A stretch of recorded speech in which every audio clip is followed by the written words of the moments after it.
जय श्री माता, जय श्री माता, जय श्री माता, जय श्री माता, जय श्री माता, जय श्री माता। सत्संग जी, आपका सत्संग बहुत आनंद आया।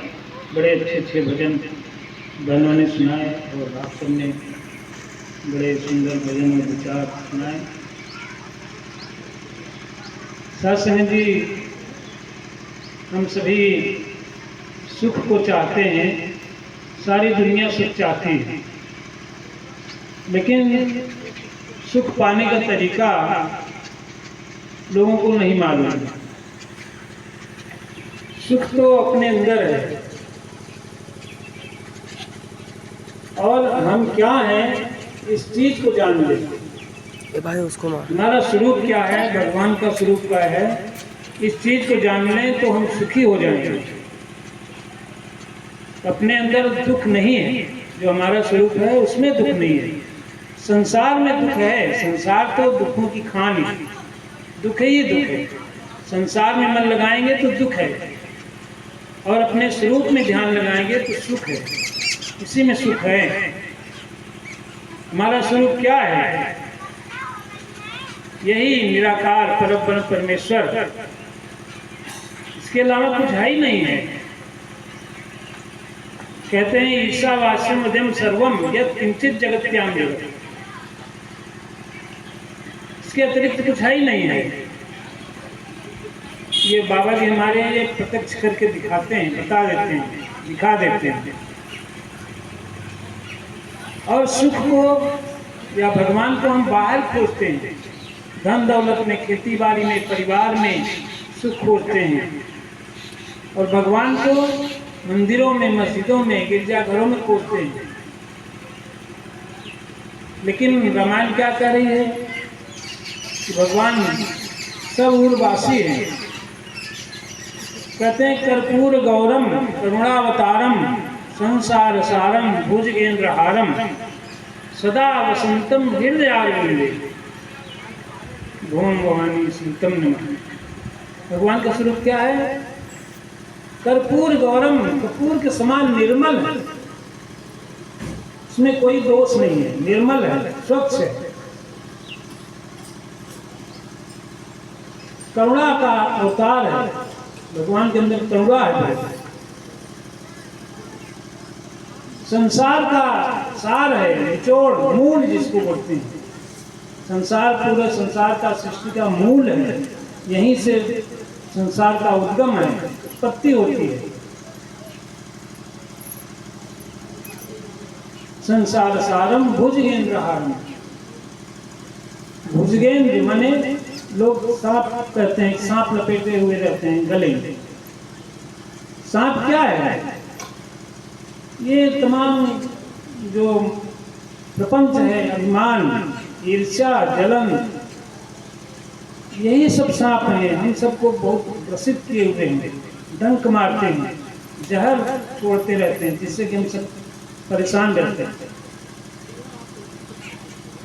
इनको वो बस में किए रहते हैं। भगवान के शरण में रहेंगे तो ये सब बस में रहेंगे। भले अगल बगल रखते रहें,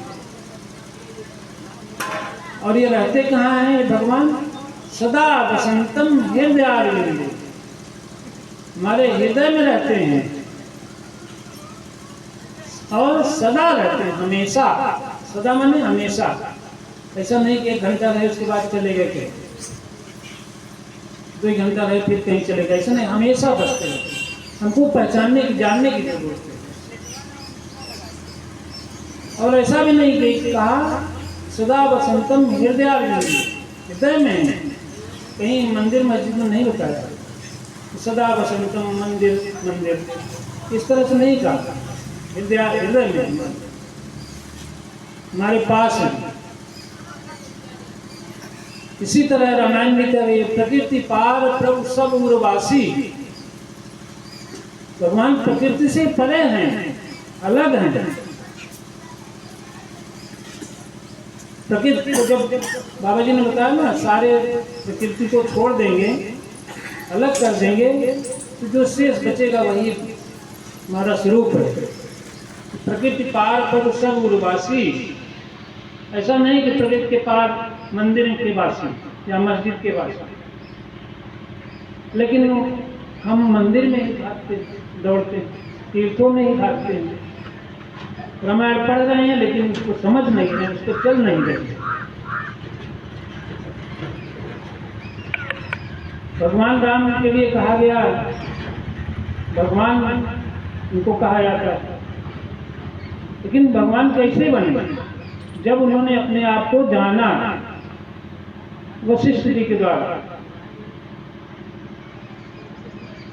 कहते हैं तमाम तीर्थ व्रत सब करके आए थे राम, घूम आए थे, फिर भी उनको शांति नहीं मिली, तो वशिष्ठ जी के पास गए।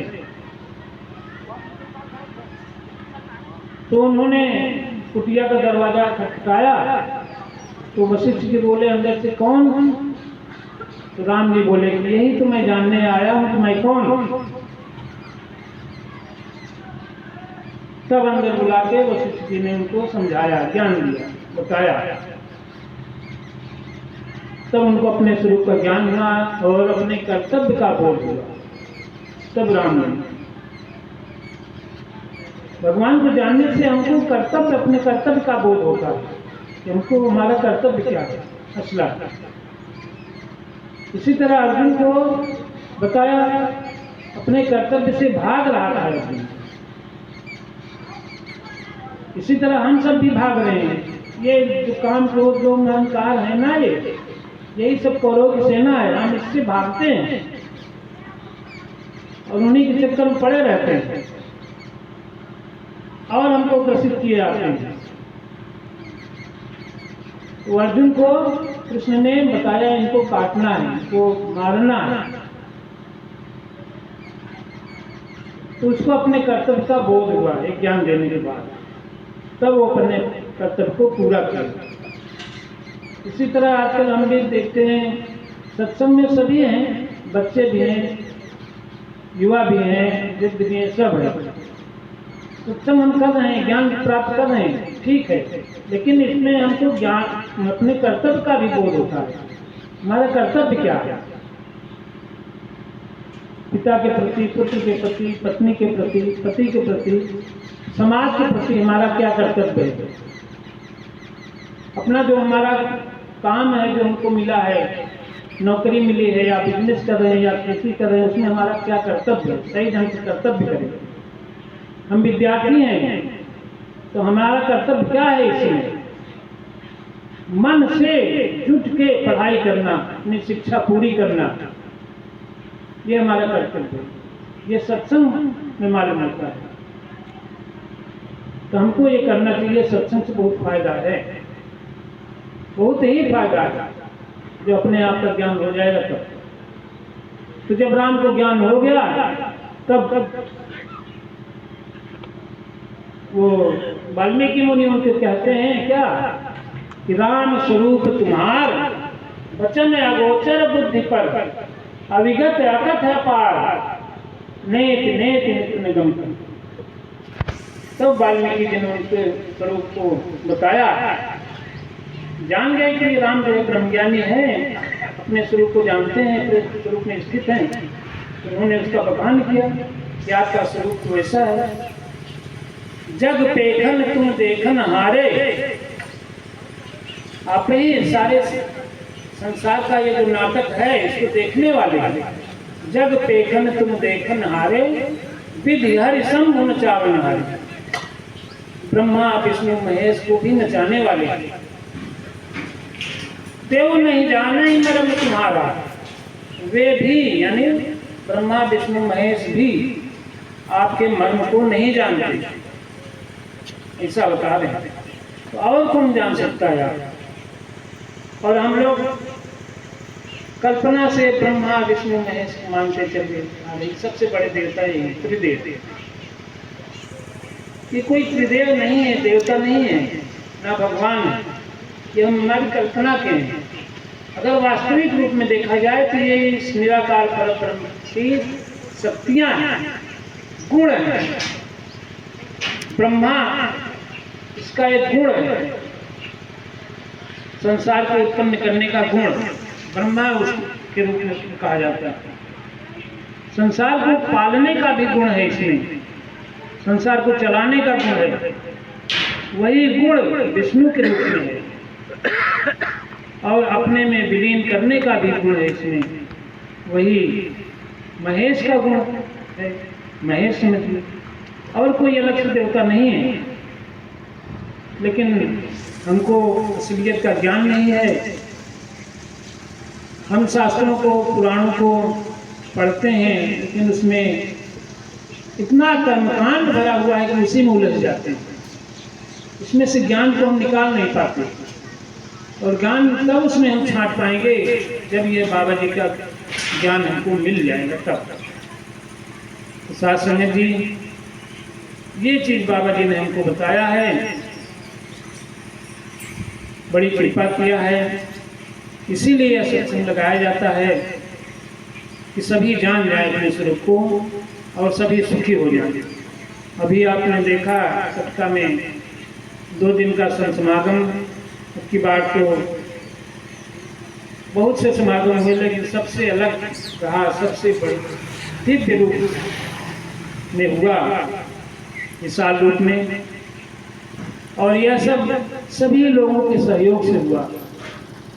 आप सब जितने भी ये सब आप सब थोड़ा थोड़ा सहयोग किए हैं, सभी के सहयोग से हुआ है, तब जाकर के इतना विशाल हुआ है। और एक नया चीज और हुआ है कि आपकी टीम जो है, डॉक्टर साहब और ये धर्मराज, ये सब महापुरुष नया काम किया जो कि अभी तक नहीं हुआ सत्संग में, कि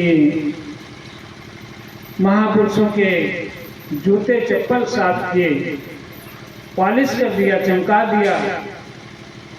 रखने के बाद जो आए अपना जूता लेने, वो पहचान नहीं पा रहे थे अपना जूता चप्पल। इतनी बड़ी सेवा, मन में सेवा की भावना इतनी बड़ी है। एक महापुरुष को हमने देखा, शायद रामपाल ही थे, और वो उतारी के उनके बच्चे हैं, हाँ, तो वो जहाँ से महापुरुष जा रहे थे बाबा जी के दर्शन करने, वहाँ जो ले जाता था वो कपड़े से उनका पैर पोंछते थे। कितनी बड़ी सेवा की भावना है। इस तरह हमें अंदर भावना होनी चाहिए, तब जाके ये सब कितना भव्य बन जाता है। भावना, जब भावना रहती है तभी मन से काम करते हैं, बिना कहे सभी लगे हुए।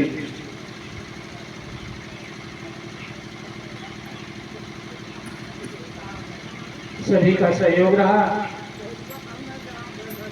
बहुत बढ़िया किया सत्संग। साथ संग जी, इसी तरह हम सब लगे रहें, बहुत ही लाभ मिलेगा हमारे जीवन में, हमारे जीवन का उत्थान होगा।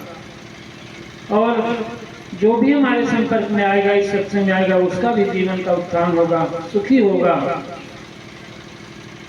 तो उससे भी हम लोगों को बड़ा संतुष्टि मिलेगी। ये बड़ा लाभ मिलता है, जो हमारे बाबा जी ने इसका नाम रखा है जन कल्याण सत्संग, तब जाकर के सार्थक होता है। शासन जी दास को और कुछ आता जाता नहीं है, आप सबसे ही सीख पाता है। आप सब कृपा करें, अपने चरणों में लगाए रखें, प्यार से कहिए सद्गुरु भगवान।